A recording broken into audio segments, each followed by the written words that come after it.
ẹ̀yin tèmi ó ti tún wá ṣẹlẹ̀ báyìí o ṣe ṣáà pé tí nǹkan bá ti ń ṣẹlẹ̀ oríṣiríṣi dimension ló máa ń pín sí. Eléyìí tí wàá shock mi gan finally. Wòlíì tó wá jáde tó ń sọ̀rọ̀ yìí ó tú àwọn àṣírí kan tó tún ń ṣẹlẹ̀ yàtọ̀ sí pé ọ̀rọ̀ Olúkọ̀yà, ó ní bí ọ̀rọ̀ Olúkọ̀yà kan ṣe wọnú mátà yìí ó tún wá yà wọ́n lẹ́nu gan ni. Alàgbà láti tú àṣírí kan pé ọ̀rọ̀ mátà tó ń ṣẹlẹ̀ ń pa Maureen Bàdéjọ àti Sam Òjó òun ló fa iná tó fi ran Olúkọ̀yà o. Ó ní ọ̀rọ̀ fẹ́mi má fẹ́ tó wà láàrin Maureen Bàdéjọ àti Sam Òjó. Ẹ̀yin tèmi ṣe ibi tọ́rọ̀ tún yí gbà lélẹ̀ because I can't understand ṣé deformation of character or ọ̀rọ̀ relationship ló dá wàhálà wọn lẹ̀. Arákùnrin ṣáà tún pẹ̀rẹ̀pẹ̀rẹ̀ ọ̀rọ̀ lórí bí ọ̀rọ̀ ìṣe tàbá bí Rótìmí Jàdẹ̀gún ṣe kó bá òun gangan tẹ́lẹ̀. Ó ní ọ̀rẹ́ kan wá sọ̀rọ̀ fún un at the end of the day ó bẹ̀rẹ̀ sí ń kọ́ làwọn blogger pé you don't get your facts right. Ẹ jẹ́ a gbọ́ lẹ́nu arákùnrin náà.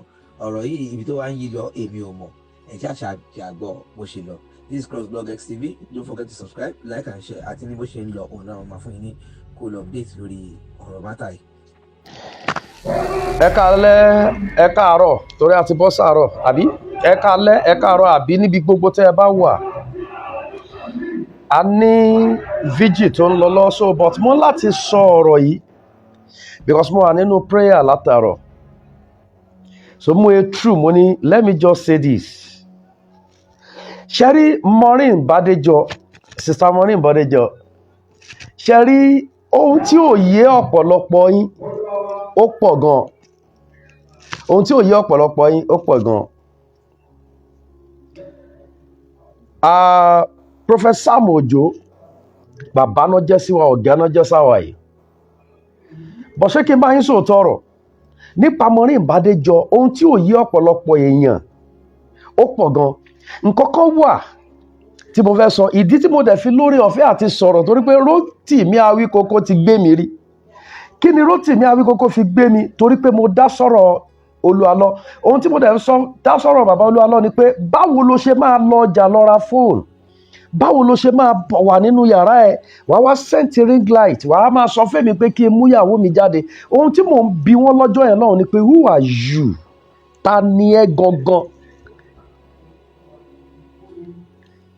Because mo ní who are you? Nígbà tèmi ti jáde nígbà corona lockdown, àwa náà ti sọ̀rọ̀ rí ṣùgbọ́n kì í ṣe pé a sọ̀rọ̀ sáwọn bàbá bẹ́ẹ̀ ń sọ̀rọ̀ sáwọn bàbá yìí. Mo ń bi Rótìmí pé ta ni ẹ́ tó máa sọ pé kí Olúalọ lọ mú ìyàwó jáde? Who are you? Ibo ló ti wá? Ta ni ẹ́ gangan? That's what I'm saying then.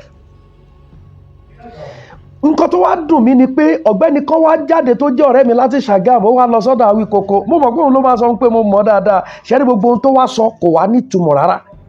Mo wá ń sọ lọ́jọ́ yẹn pé Awíkókó tó ẹ pé irú àwọn sẹ́ẹ̀tì èèyàn yìí ló wá ń rojọ́ fẹ̀yìn tẹ́yìn rò pé ẹ̀ ń ṣiṣẹ́ ẹ máa fèlì ni because ẹni tó wá rojọ́ tèmi fún ẹ nígbà yẹn ẹni tó ẹ pé tó bá rìn nígboro Ṣàgámù wọ́n máa sọ̀kúta pa ni because abímọ máa wò aláya máa tọ alẹ́bí má ṣohun tó yẹ kó ṣe, àwọn ni wọ́n ń wá sọ́dọ̀ yín.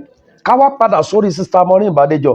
Sister Maureen Bàdéjọ látìgbà tó ti ń ṣe program lèmi ti mọ̀ pé this woman because kó tó bọ́ sórí bó ṣe bọ́ sórí program gbàrà làwa ti mọ̀ because with Prophet Sam Òjó láti jọ mọ̀ wípé àìfẹ́ Maureen Bàdéjọ ló ń fa problem ló fi jáde pẹ̀lú ìtara àti ìtara.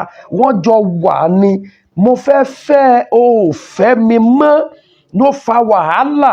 Àwọn tó sọ pé àwọn ń jà fún Kristi pé wọ́n ń bá ara Olúwa jẹ́ tó bá wá jẹ́ pé àwọn àti Prophet Sam Òjó náà jọ ń fà, kí ló kan Olúkọ̀yà, kí ló kan bàbá Adébóyè, kí ló kan ta ló fi yín ṣe onídàájọ́ lórí gbogbo ìránṣẹ́ Ọlọ́run?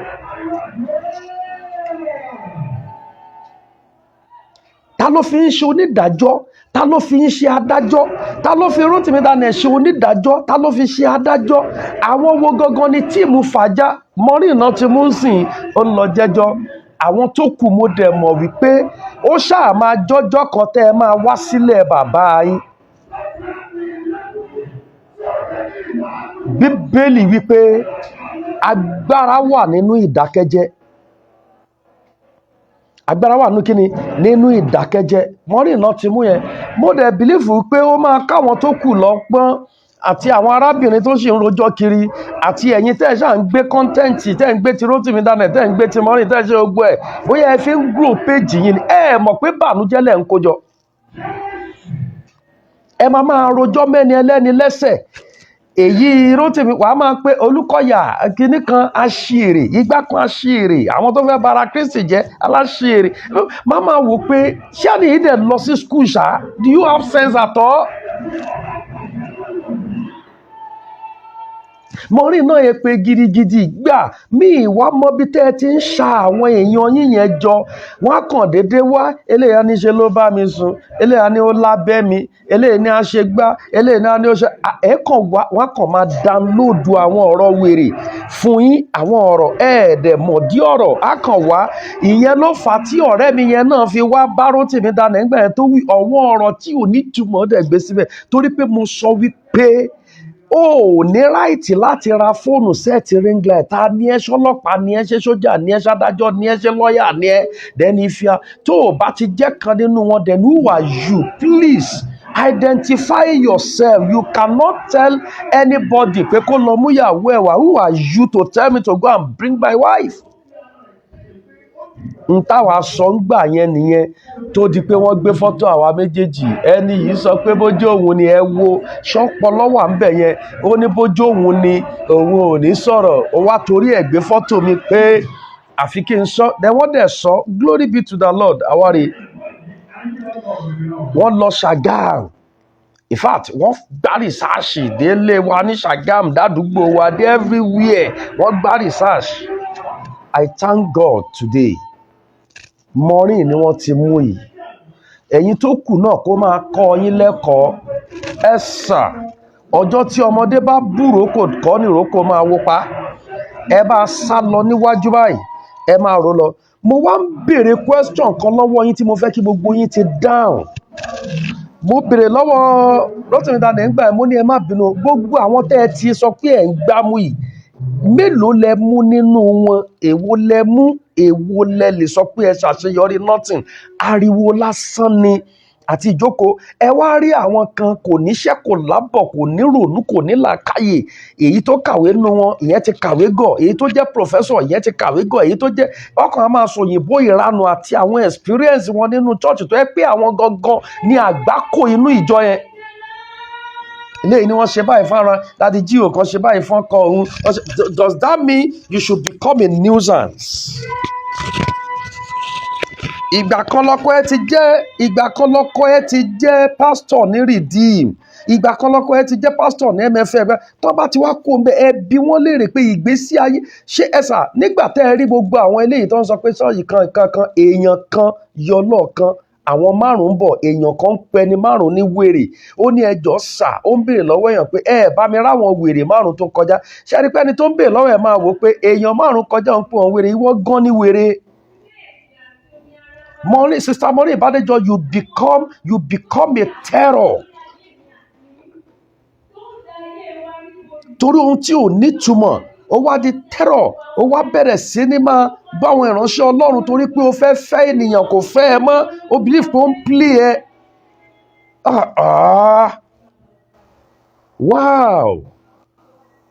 Wow. Rotimi náà jáde ìkan náà jáde yẹn bóyá UK àbí Amẹ́ríkà ló wà yẹn jáde ni wọ́n ṣe báàdì fún un ní Redeem tí ẹwà kan ẹ máa tó jọ Bíbélì wípé ọ̀nà náà dára ní ojú ènìyàn ó ní ṣùgbọ́n òpin rẹ̀ ìparun ni àwa kàn sọ fún yín pé kẹ́ ẹ kẹ́kọ̀ọ́ látara Maureen Badejo ẹ̀yin tó kù ń bọ̀ nílé ó ṣùọ̀ airport yẹn báyìí náà tí wọ́n máa rí yín because ẹjọ́ ṣe bí ìgbà tẹ́ ẹ̀sà ẹ̀ ń ṣiṣẹ́ ọjọ́ àìnísinmi lẹ̀ ni kì í ṣe pé ẹ̀ ń ṣiṣẹ́ rárá social media ó máa tì yín gbọ̀n gbogbo àwọn fàájà wọn kọjú ìjà síra wọn gbogbo yóò tiẹ̀ wá dùn mí gan because mi ò rò pé ó yẹ kí wọ́n sọ̀rọ̀ sí wọn kọ́ máa bínú ládùúrú bẹ́yìn ṣe ń sọ sẹ́lòmíì.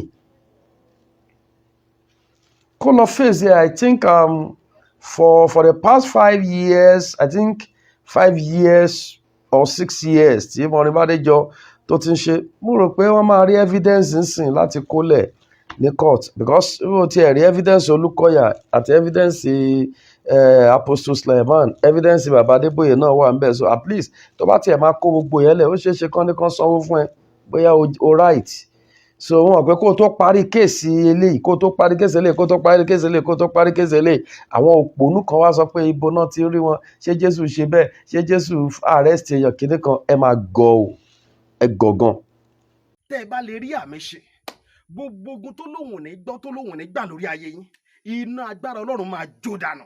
kí lè nǹkan tẹ̀ ń là kọjá tó dàbí pé ẹ ti wá ọ̀nà àbáyọ ṣùgbọ́n tí ẹ ti rí ọ̀nà àbáyọ, ẹ ti pàdé wòlíì yín ló fà, ṣùgbọ́n arán mi sí ọ lónìí dádì, arán mi sí ọ lónìí mọ́mì, Olúwa lòun fẹ́ ṣe nǹkan ńlá nínú ayé yín. Olúwa sọ wípé gbogbo tẹ̀ ń là kọjá yẹn òun fẹ́ fi òpin sí.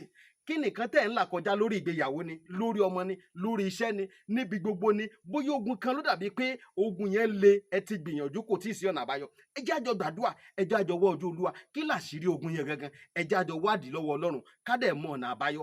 ẹ̀rọ ìbánisọ̀rọ̀ tẹ́ fi pè mí fún àdúrà àti ọ̀nà àbáyọ òun náà ni +234 7025 475427 +234 7025 475427. bẹ́ẹ̀ ṣe ń pè mí fún àdúrà lórúkọ Jésù ẹ máa rí ìyanu.